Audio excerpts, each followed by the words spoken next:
સમાચારની શરૂઆત કરી છે વરસાદના સમાચારથી। હવામાન નિષ્ણાંત અંબાલાલ પટેલે વરસાદને લઈને આગાહી કરી છે। આજથી 2 દિવસ સુધી ગુજરાત અને રાજસ્થાનના અનેક ભાગોમાં હળવો વરસાદ પડશે।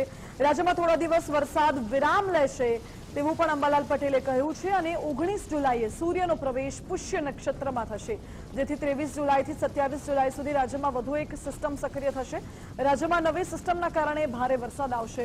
ઉત્તર પૂર્વીય ગુજરાતના અનેક ભાગોમાં વરસાદ થશે તો રાજકોટ, ભાવનગર સહિત સૌરાષ્ટ્રમાં પણ ભારે વરસાદની આગાહી કરવામાં આવી છે। 26 થી 29 જુલાઈ સુધીમાં ગુજરાતમાં અણધાર્યો વરસાદ પડશે અને 1 ઓગસ્ટ બાદ ગુજરાતમાં નવા વાદળો બનશે।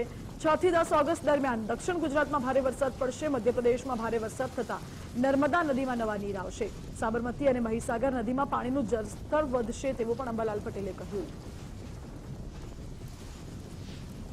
એક બીજી સિસ્ટમ બંગાળના ઉપસાગરમાં તારીખ 22 પછી બની છે, જે 26 થી 30 જુલાઈમાં ગુજરાતના ઘણા ભાગોમાં વરસાદ લાવવાની શક્યતા રહેશે, જેમાં તારીખ 26ની આસપાસ અણધાર્યો વરસાદ ગુજરાતના કેટલાક ભાગમાં થઈ શકે અને આ જે સિસ્ટમ છે 26 થી 30માં એમાં પવનની ગતિ વધારે રહેવાની શક્યતા રહેશે।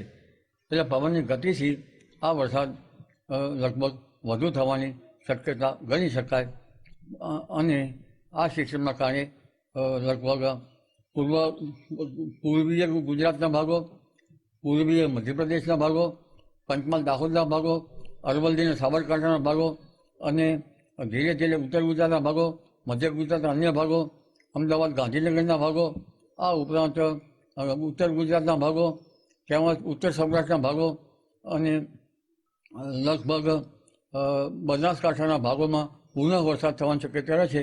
કેટલાક ભાગમાં ભારે વરસાદ થવાની શક્યતા રહેશે। જુલાઈ માસમાં લગભગ 8 થી 10 ઇંચ જેવો વરસાદ ખાબકી શકવાની શક્યતા રહેશે।